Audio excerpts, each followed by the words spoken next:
আসলে কোচের সাথে আমার কথা হয় নাই। আমি ড্রেসিং রুমে রিল্যাক্স বসে খেলা দেখছিলাম।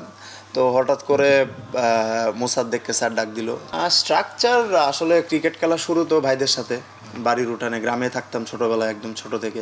মানুষজন হয়তো ওই লাস্ট বিপিএল বা এ টিমের খেলা দেখে রিপন মণ্ডলকে চিনে, বাট রিপন মণ্ডল কিন্তু আন্ডার 19-এর প্লেয়ার। যদি আলহামদুলিল্লাহ ভালো করতে থাকি ব্যাটিংয়ে, তাহলে তো আপনি যখন একটা টিমের হয়ে রান করবেন, যখন কন্টিনিউয়াসলি ভালো করবেন, তখন কিন্তু আলটিমেটলি ডে বাই ডে আপনাকে সবাই মানে প্রমোট করবে। এখন পর্যন্ত আবু হায়দার রনি হিসাবে হয়ে ওঠার পিছনে আমার 2015-এর বিপিএলটাই আমার কাছে সবসময় আমি হাইলি রেট করি। আমার কাছে মনে হয় যদি অ্যাজ এ বলার হিসেবে বলেন, আমার হয়তো পেসটা একটু কম। আমার কাছে মনে হয় যদি অ্যাজ এ বলার হিসেবে বলেন, আমার হয়তো পেসটা একটু কম। বোলিংটা দিয়ে আসলে আপনার আগমনটা সেই 2015 বিপিএল নিয়ে যদি কিছু বলেন, মানে আপনার ক্রিকেট আপনার আগমন আলহামদুলিল্লাহ, দেখেন মানে এখন পর্যন্ত আবু হায়দার রনি হিসাবে হয়ে ওঠার পিছনে আমার 2015-এর বিপিএলটাই আমার কাছে সবসময় আমি হাইলি রেট করি। কারণ আমি যদি তখন পারফর্ম না করতাম, হয়তো আন্ডার 19 খেলছি। আন্ডার 19 তো অনেক প্লেয়ারই খেলে, ওয়ার্ল্ড কাপ খেলে। এইচপিতে ছিলাম, কিন্তু মানে পরের ধাপটাতে কিন্তু খুব কম প্লেয়ারই যেতে পারে। তো আমার কাছে মনে হয় ওই বিপিএলটা আমার লাইফের একটা টার্নিং পয়েন্ট ছিল।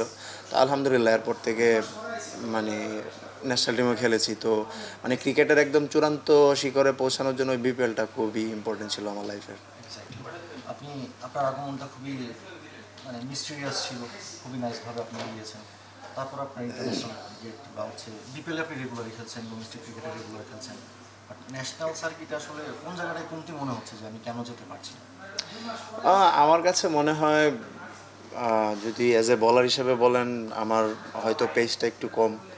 এটার জন্য এখন আলহামদুলিল্লাহ আমাদের ন্যাশনাল টিমে যারা আছে সবাই ভালো জোরে বল করে, ঠিক আছে। এটাও একটা, পেসটাও একটা ম্যাটার। তো আমার কাছে মনে হয় আমার পেসটা যদি আর একটু বেশি হইতো, তাহলে হয়তো ওই জায়গাটায় আরও আগে অনেক ম্যাচ খেলতে পারতাম। আপনার পেস নিয়ে আপনি বলছিলেন আপনার সুইংটা কিন্তু খুব দারুণ। হ্যাঁ, সুইং আছে, বাট এখন সুইংয়ের পাশাপাশি পেসটাও ইম্পর্টেন্ট। তো আমার কাছে মনে হয় আমি চেষ্টা করি। এখন পেসটা তো ন্যাচারাল বিষয়, আমি ইচ্ছা করলেও এটার হয়তো 3-4 বাড়ানো পসিবল, বাট আমি 134 135 বল করি। এটা আমি আউট করে 140 টাফ আমার জন্য। আপনি ব্যাটিং অনুভূতি, আপনি যে ইনিংসগুলো খেলেন আপনি খুব বড় করতে পারেন। অনেকেই আছে যে ইনিংসগুলো ক্যামিও থাকে 30-40 রানে গিয়ে থেমে যায়, বাট আপনার সেই বড় করার ক্যাপাবিলিটিটা আছে। মানে উইকেটে যখন আপনি খেলেন, আমি ওভারঅল বলছি, যতগুলো ইনিংস আপনি খেলেছেন বড় করেছেন, উইকেটে যখন আপনি থাকেন আপনার মাইন্ডসেটটা কী থাকে? আমার মাইন্ডসেট সবসময় পজিটিভ থাকে। এটা আমি টি20 খেলি, ওয়ানডে খেলি বা 4ডে খেলি। আমি যখন ব্যাটিংয়ে যাই, আমি সবসময় পজিটিভ থাকার চিন্তা করি। কারণ আমি যেভাবে প্র্যাকটিস করে বা ছোটো থেকে যেভাবে ব্যাটিং করে আসছি, তো আমার কখনোই নেগেটিভ মাইন্ডসেট নিয়ে আমি ব্যাটিং করি না। আমি চেষ্টা করি পজিটিভ থাকার। আমার স্ট্রেংথ বা আমার জোনে যে বল আসবে, এটাকে আমি হিট করার ট্রাই করি। কারণ আমি চিন্তা করি এরকম যে আমি যেদিন খেলবো, যেন অন্য টিম ওদিন চিন্তা করে যে আজকে রনি খেলতেছে, তাহলে আমাদের ডিফিকাল্ট। জি, তো ওইভাবে আমি চেষ্টা করি। আসলে ওইভাবে খেলতে গেলে দেখা যায় যে কোনো দিন আমি সাকসেস হই, কোনো দিন হয় না। এটাই পার্ট অফ ক্রিকেট। সো আমি চেষ্টা করি যেন আমি আমার ন্যাচারাল খেলাটা খেলতে পারি। চিজি আইসক্রিমের সাথে ভেলভেটি কেকের মিশ্রণে পোলার রেড ভেলভেট আইসক্রিম, মন ভালো থাক। আমার একটু বোলার রনির কাছে ফেরত আসি। বাংলাদেশ টিমে এখন তাসকিন, মুস্তাফিজ, ওনাদের মতো পেস বোলাররা আছেন। আবু হায়দার রনি আসলে নিশ্চয়ই শেখার একটা আগ্রহ সবার মধ্যেই থাকে। আমি কার কাছ থেকে শিখবো সেটা একদমই আমাদের কি বলবো। আবু হায়দার রনি কি বাংলাদেশ টিমে যারা এখন রেগুলার খেলছে তাদের কাছ থেকে কিছু শিখছে?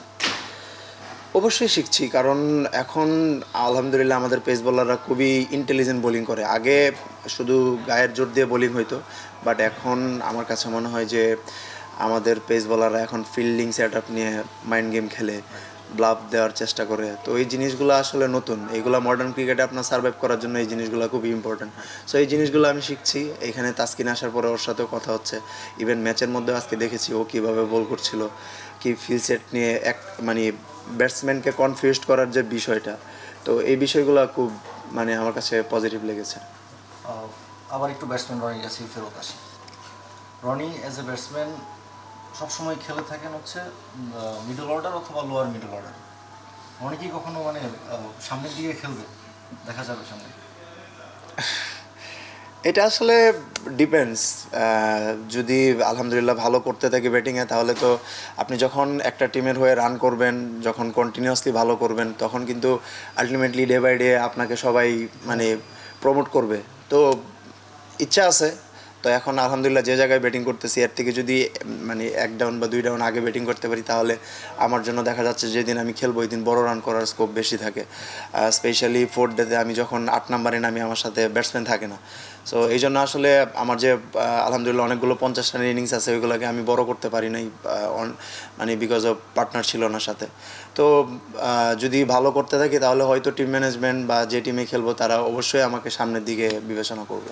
আজকে নাইম শেখ ক্রিজে টিকেছিলেন শেষ পর্যন্ত। আপনি যখন মাঠে নামলেন, আপনাকে ব্যাটিং অর্ডারের হিসেব করলে মোসাদ্দেকের আগেই নামানো হয়েছে। কোচের সাথে কি কথা হয়েছে? আসলে কোচের সাথে আমার কথা হয় নাই, আমি ড্রেসিং রুমে রিল্যাক্স বসে খেলা দেখছিলাম। তো হঠাৎ করে মোসাদ্দেককে স্যার ডাক দিল। তো মোসাদ্দেকের সাথে স্যারের একটা প্ল্যান হয়েছে যে রনিকে আমার বিষয়ে কথা হচ্ছিল, যে ওরা নিচে কথা বলছিল যে আমাকে আগে দিয়ে হয়তো, যদি আমাদের রান রেটটা একটু কম ছিল তখন, মানে ওভার প্রতি রান বেড়ে যাচ্ছিল, তো এটা কিন্তু আসলে যদি আমাদের ব্যাক টু ব্যাক 2টো উইকেট কলাপস করে, তখন ওইখান থেকে আমরা ম্যাচ থেকে ছিটকে যাব। তো স্যার একটা প্ল্যান করেছে যে আমাকে আগে ব্যাটিংয়ে দিয়ে যেন আমি চেষ্টা করি, যেন আমি পজিটিভ অ্যাপ্রোচ নিয়ে যেন রানের চাকাটা সচল রাখতে পারি। আপনি যেটা বলছিলেন, আপনি ভালো করতে থাকলে আপনাকে প্রমোট করবে ব্যাটিং অর্ডারে, আজকে সেটা হলো, সেজন্য আপনাকে কোশ্চেনটা করা। আসলে আজকে একটা ট্যাকটিস ছিল, এটা প্রত্যেকটা টিমেরই এরকম একটা ট্যাকটিস থাকে। তো আজকে একটা ট্যাকটিস ছিল, আলহামদুলিল্লাহ আমরা এই ট্যাকটিসে সফল হয়েছি। তো আসলে আপনি যেটা বলছেন এটা লং প্রসেস। আমি তো মানে দেখা যাচ্ছে যে আমার রেগুলার বেসিসে রান করতে হবে। আপনি যেটা বলছেন প্রমোশনের ব্যাপারটা, আমি যদি রেগুলার বেসিসে দেখা যাচ্ছে এই বিসিএলে যদি রান করি, তারপরে ঢাকা প্রিমিয়ার লিগে রান করি, তাহলে দেখা যাবে পরের বছর যে টিমে খেলবো ওই টিমে আমাকে চিন্তা করবে। মনে করেন এখন 8-এ ব্যাটিং করি, তখন চিন্তা করবে আমি কি যেন 7-এ ব্যাটিং করতে পারি। তো এটা একটা লং প্রসেস। এবার আপনার একটু আর্লি এজ ক্রিকেটে ফিরে যেতে চাই, যদি আপনার কোনো সমস্যা না থাকে কথা বলতে। আপনার জন্ম নেত্রকোনায়। জি, আপনার নিশ্চয়ই ক্রিকেটের শুরুটাও সেখান থেকে। অবশ্যই। যদি একটু বলতেন ওইখানকার ক্রিকেট খেলার স্ট্রাকচারটা বা সেটিংসটা কেমন ছিল? স্ট্রাকচার আসলে ক্রিকেট খেলা শুরু তো ভাইদের সাথে বাড়ির উঠানে, গ্রামে থাকতাম ছোটোবেলায় একদম ছোট থেকে। তো বাড়ির উঠানে, আমাদের উঠান আলহামদুলিল্লাহ বড় ছিল, তো ওইখানে আমরা ভাইরা চাচারা সবাই মিলে খেলতাম। তো তারপরে আমি শহরে চলে আসি ক্লাস 2-তে। ওইখানে আসার পরে নর্মাল মানে বাসার পাশে মাঠ ছিল, ওইখানে টেপ টেনিস খেলতাম। তো ক্লাস 7-এ গিয়ে আমি প্রথম ক্রিকেট বলে প্র্যাকটিস করা শুরু করি, বা প্রথম ক্রিকেট বল হাতে নিই। তো ওইখান থেকে এজ লেভেল আন্ডার 14, 16, 17। তো 14 খেলার পরেই আন্ডার 15-এ আলহামদুলিল্লাহ কল পাই। তো এরপর থেকে আসলে বিসিবির আন্ডারই চলে আসি এজ লেভেল। আর যদি ফেসিলিটিসের কথা বলেন, আমাদের নেত্রকোনায় তো মানে জিরো ফেসিলিটিস। ওইখান থেকে আমি উঠে আসছি, আমি অনেক শুকরিয়া আদায় করি আল্লাহর কাছে যে মানে কিছুই নাই ওইখানে। আসলে ক্রিকেট খেলার মতো একটা মাঠ হয়েছে রিসেন্টলি, বাট উইকেটের অবস্থা মানে যাচ্ছে তা, পাকার মধ্যে প্র্যাকটিস, ছোট জায়গায় প্র্যাকটিস। তো ওইখান থেকে উঠে আসতে পেরেছি, এত দূর আসতে পেরেছি, এটা আল্লাহ চাইছে বলে হয়তো পারছি। তো আমারও মানে কষ্ট লাগে যে এখন যে আমাদের ইয়াং প্লেয়ার যারা আছে, ছোট ছেলেরা প্র্যাকটিস করে, তো ওদের আসলে ওই ফেসিলিটিসটা ওরা পায় না। এখন আমাদের ক্রিকেট অনেক দূরে এগিয়ে গিয়েছে, বাট আমাদের ফেসিলিটিস ওই আমরা যখন ছোটোবেলায় যেরকম ছিলাম এরকমই রয়ে গেছে, ওই দিকে আর ইমপ্রুভমেন্ট হয় নাই। মেট্রোটা যখন ছিল তখন নেত্রকোনা যেমন ছিল, মানে ফেসিলিটিসের দিক থেকে এখন কতটা ইমপ্রুভ করেছে? আমার কাছে মনে হয় সিমিলার। আমি যেখানে প্র্যাকটিস করতাম ওই একটা কংক্রিট ছোট একটা মাঠ, বালি এরকমই আছে। আর স্টেডিয়াম একটা আছে, ওইখানে ফুটবলাররা প্র্যাকটিস করে।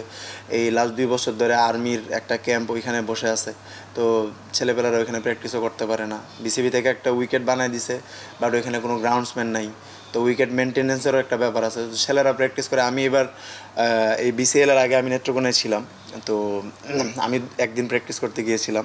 তো স্পিন বলে আমার 2বার হেলমেটে বল লাগছে। তো তার মানে আপনি বুঝতে পারছেন যে মানে কী ফেসিলিটিস ওইখানে।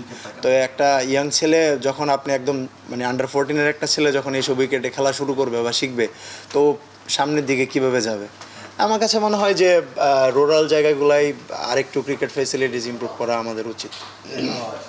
স্কুল ক্রিকেট আসলে আমরা অনেক কথা বলি স্কুল ক্রিকেট নিয়ে বা ক্রিকেটের বিকেন্দ্রীকরণ নিয়ে, ঢাকার বাইরে ছড়িয়ে দেয়, সেই জায়গাটা আপনি স্কুল ক্রিকেটটাকে কতটা ইম্পর্টেন্স দিন? স্কুল ক্রিকেটটা অবশ্যই ইম্পর্টেন্ট, কারণ আমার শুরুটা কিন্তু স্কুল ক্রিকেট দিয়ে হয়েছে। আমি যখন ক্লাস 7-এ পড়ি, আমার জেলা স্কুল থেকে আমি প্রথম স্কুল ক্রিকেট দিয়ে খেলা শুরু করি।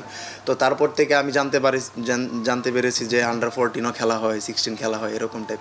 সো একটা ছেলে যখন স্কুলে পড়ে, ও যদি মনে করেন বুঝতে পারে যে আমি ক্রিকেট খেলতে পারি, তো ওইখান থেকে আসলে ওর শুরু হয়। আমার কাছে মনে হয় স্কুল ক্রিকেটটা আমাদের আরও জোর দেওয়া উচিত ওইটাতে।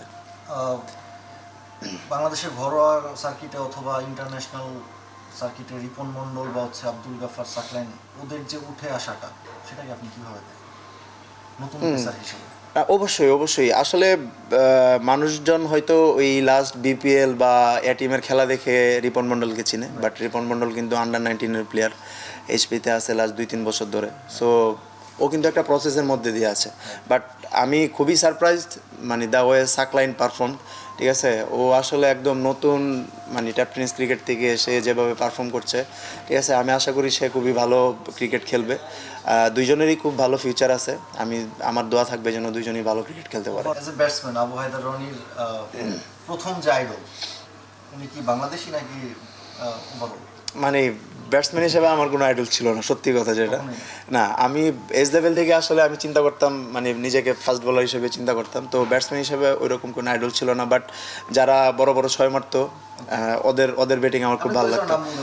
এখন যদি বলেন, আমার হার্দিক পান্ডের ব্যাটিং খুবই ভালো লাগে। আমি মানে তারপরে হচ্ছে আপনার ওয়েস্ট ইন্ডিজের শেফার্ড যে একটা আছে, পেস বোলিং করে এবার ব্যাটিং করে, ওর ব্যাটিংও খুব ভালো লাগে। মানে আমার টাইপের প্লেয়ার যে ওই নিচের দিকে এসে বড় হিট করবে। হ্যাঁ, তো ওদের ব্যাটিং খুব ভালো লাগে। হার্দিক পান্ডেটা স্পেশালি খুবই ভালো লাগে।